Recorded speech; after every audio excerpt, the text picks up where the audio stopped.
अस्सलामुअलैकुम, welcome to एमरात। दोस्तों, recently हमने बलूचिस्तान में जितने बड़े पैमाने पर कोऑर्डिनेटेड अटैक्स देखे हैं बीएलए की तरफ से, और उसमें जिस तरह की पॉसिबिलिटीज को डिस्कस किया जा रहा है, इन तमाम चीज़ों को हम इन पर बात तो कर लेते हैं। जैसा कि हम पाकिस्तानी मिलिट्री के रिस्पॉन्स पर बात करते हैं, किस तरह 100 से ज़्यादा बीएलए के टेररिस्ट मारे गए। हालांकि एक बहुत बड़ा कोऑर्डिनेटेड अटैक था, शायद बीएलए की हिस्ट्री में अगर देखा जाए तो उनके one of the most comprehensive attacks की अगर लिस्ट निकाली जाए तो उनमें से ये टॉप 5 में आएगा। लेकिन उसके मुकाबले में इसको जिस तरह रिपेल किया गया, बिकॉज हम इसी तरह के अटैक्स सीरिया, लेबनान में देख चुके हैं, जहां इससे लो दर्जे के अटैक्स भी थे, लो इंटेंसिटी के अटैक्स थे, लेकिन उस मुल्क की जो फौजें थी वो नाकाम हुई इन अटैक्स के खिलाफ। और यही वजह है कि इन कंट्रीज में एंटी इंसर्जेंसी पॉलिसी भी कोई बेहतर नहीं रही। एंटी इंसर्जेंसी टैक्टिक्स जो है इनकी मिलिट्री की, वो भी कोई बहुत ज्यादा अप्रिशिएट नहीं की जाती अराउंड द वर्ल्ड। लेकिन पाकिस्तान मिलिट्री ने जिस तरह रिस्पॉन्ड किया है इस पर, पाकिस्तान की पुलिस ने, फ्रंटियर कोर ने, उसको इवन इंटरनेशनल मीडिया ने भी प्रेज किया। लेकिन इस अटैक के बाद मल्टीपल क्वेश्चंस भी खड़े हो रहे हैं और उन क्वेश्चंस का जवाब गवर्नमेंट को तलाश करना चाहिए। पाकिस्तान के जो सिक्योरिटी के अदारे हैं उनको तलाश करना चाहिए। जो उनके काउंटर में इकदाम लिए जा सकते हैं वो लिए जाने चाहिए।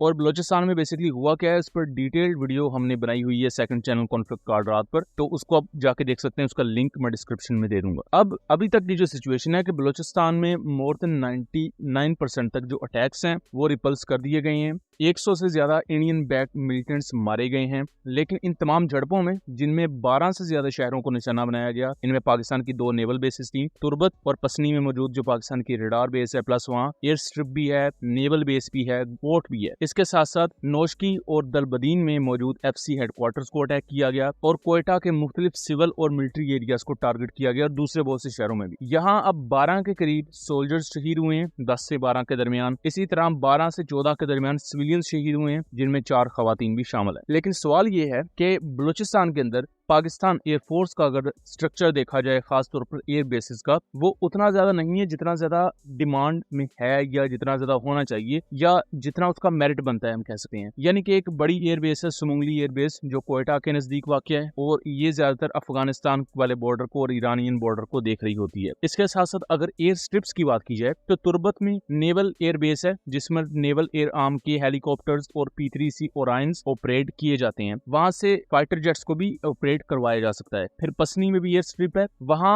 F-16 डिप्लॉय रह चुकी हैं, और मुख्तलिफ अगर कोई भी इस तरह का सिनेरियो बनता है तो F-16 को वहां डिप्लॉय किया जा सकता है। प्लस इवन J-10C या GF-17 थंडर्स के कुछ यूनिट्स भी डिप्लॉय किए जा सकते हैं। लेकिन अगर आप इनकी लोकेशंस को देखें तो सुमुंगली एयर बेस, जहां GF-17 थंडर का नंबर 28 स्क्वाड्रन फीनिक्स डिप्लॉय होता है, ये अफगान और ईरान बॉर्डर के नजदीक ज्यादा पड़ जाता है, कोयटा वाली साइड पर। फिर उसके बाद अगर आप देखें तुर्बत पसनी वाली साइड पर, ग्वादर वाली साइड पर, जहां इंटरनेशनल एयरपोर्ट भी है और जिसे मिलिट्री पर्पसेस के लिए भी यूज किया जा सकता है अगर जरूरत हो, ये बलूचिस्तान के साउदर्न पार्ट में आ जाते हैं, जुनूबी हिस्से, जहां से आपने समुद्र की निगरानी करनी है। लेकिन बलूचिस्तान के जो इंटरनल एरियाज हैं, फिर बलूचिस्तान का फार वेस्टर्न एरिया है, मगरबी एरिया, वहां पर कोई प्रॉपर एयर बेस नहीं है पाकिस्तान एयरफोर्स की, या उस तरह डिस्क्लोज एयर बेस नहीं है। अगर हैं भी तो कोई छोटी मोटी एयर स्ट्रिप्स। अब उससे एक नुकसान क्या होता है, अगर किसी जगह पर एक बड़ी मूवमेंट आप देखती हैं तो उसके खिलाफ आप क्वाडकॉप्टर्स पर ही रिलाई नहीं कर सकते, बिकॉज जो क्वाडकॉप्टर होता है वो एक जगह स्टिल मौजूद चीज को या एक जगह खड़ी चीज को सही तरीके से टारगेट कर सकता है। लेकिन अगर एक जगह मूवमेंट हो रही है तो मूव होते हुए टारगेट्स को क्वाडकॉप्टर्स सही तरीके से इंगेज नहीं कर सकते। ये क्वाडकॉप्टर्स में एक आप वीकनेस कह लें, या एक नेचुरल फिनोमिना है। क्वाडकॉप्टर्स डिजाइन ही बेसिकली स्टिल टारगेट्स को या बहुत ज्यादा स्लो मूविंग टारगेट्स को हिट के लिए ही आप यूज कर सकते हैं, और वो भी 60 mm के मोटर्स और लो इंटेंसिटी के वॉरहेड को ड्रॉप कर सकते हैं। अगर एक बड़ी मूवमेंट हो रही है, जैसा कि इससे पहले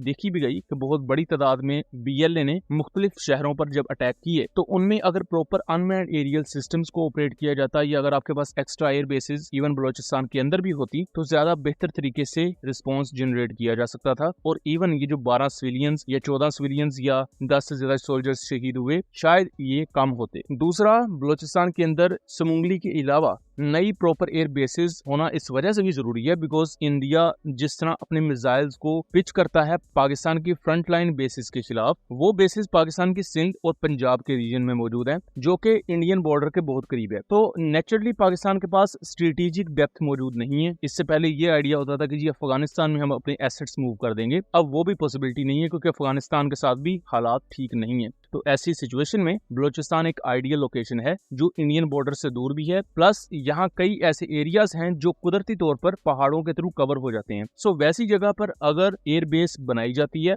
तो एक तो नेचुरल कैमोफ्लेज उसको मिलेगा, प्लस नेचुरल प्रोटेक्शन उसके पास होगी, और वहां से आप अपने एरियल एसेट्स को मूव कर सकते हैं, जिसकी वजह से आप इन एरियाज में एयर सर्वेलेंस भी एक्वायर कर सकते हैं। अपने अगर कोई बहुत ज्यादा हाई वैल्यू टारगेट है उसको यहाँ डिप्लॉय किया जा सकता है। अगर खुदा ना खास्ता उन पर कोई ज्यादा अटैक आ जाता है तो आपके पास बैकअप पर ये एक्स्ट्रा बेसिस होंगी जो केपीके और बलूचिस्तान से ऑपरेट की जा रही होंगी, और इस पर आई बिलीव काम शुरू हो भी चुका है और हमें बहुत जल्द इस पर बहुत तेजी से होती हुई डेवलपमेंट्स भी नजर आएंगी। इसी तरह बलूचिस्तान में अगर आपकी न्यू एयर बेसिस बनती हैं तो उनकी तरफ अगर कोई मिसाइल अटैक होता भी है तो मिसाइल को इतनी दूर ट्रैवल करने में टाइम ज्यादा लगेगा, आपके पास रिएक्शन टाइम ज्यादा है। जब आपके पास रिएक्शन टाइम ज्यादा होता है तो आप ज्यादा बेहतर तरीके से मिसाइल्स को काउंटर कर सकते हैं या उनके खिलाफ सॉफ्ट किल परफॉर्म कर सकते हैं। मैं आपको एक अंदाजन बताता हूँ, या फर्ज कर लीजिए कि सिंध में मौजूद एक एयर बेस पर इंडिया मिसाइल फायर करता है, एक तरफ बलूचिस्तान में मौजूद एयर बेस पर मिसाइल फायर किया जाता है। सिंध पर जो मिसाइल आ रहा है या सिंध की एयर बेस पर, उसमें रिएक्शन टाइम मिल रहा है पाकिस्तान को मैक्सिमम 1 से 1.5 मिनट का या 3 मिनट का। वहीं बलूचिस्तान की अगर किसी एयरबेस पर वो मिसाइल जा रहा है तो वहां रिएक्शन टाइम आपको 4 या 5 मिनट का मिल सकता है। तो जब आपके पास रिएक्शन टाइम ज्यादा है, आपके पास ज्यादा रूम है या ज्यादा पॉसिबिलिटी है कि आप उस मिसाइल के खिलाफ सॉफ्ट किल परफॉर्म करें, कि उसका जो टेक्टिकल डाटा लिंक सिस्टम है उसको कट ऑफ कर दें, या उसकी जो सैटेलाइट कम्युनिकेशन है आप उसको कट कर दें, उसके सीकर को स्पूफ करें, जिसकी वजह से वो अपने टारगेट पर गिरने के बजाय इधर उधर जाके गिर जाए। और हमने ये चीज ऑपरेशन सिंदूर में देखी भी थी कि पाकिस्तान ने मल्टीपल मिसाइल्स को सॉफ्ट किल किया था, जिसकी वजह से वो अपने टारगेट पर गिरने के बजाय इधर उधर की रिमोट एरियाज में गिर गए थे, जिसकी वजह से बहुत ही ज्यादा हाई वैल्यू जो पाकिस्तान के टारगेट्स थे पाकिस्तान ने उनका बचाव किया था। बट बलूचिस्तान एक नेचुरल आपको एवेन्यू प्रोवाइड करता है कि अगर उस एरिया में एयर बेसिस हों तो ऑपरेशनली वो मुख्तलिफ किस्म के थ्रेट्स को काउंटर करने के लिए ज्यादा आइडियल हो सकती हैं। प्लस बलूचिस्तान के ऊपर एयर कवर ज्यादा स्ट्रोंगर हम रख सकते हैं, जो अभी उस तरह हमें नजर नहीं आ रहा। सो दोस्तों, ये था एक एनालिसिस। उम्मीद करता हूँ चीजें क्लियर रही होंगी। वीडियो पसंद आई हो तो इसे ज्यादा से ज्यादा शेयर कीजिएगा ताकि इस तरह की मजीद इन्फॉर्मेटिव वीडियोस हम आपके लिए लेकर आ सकें। मिलेंगे अगली वीडियो में, तब तक के लिए अल्लाह हाफिज।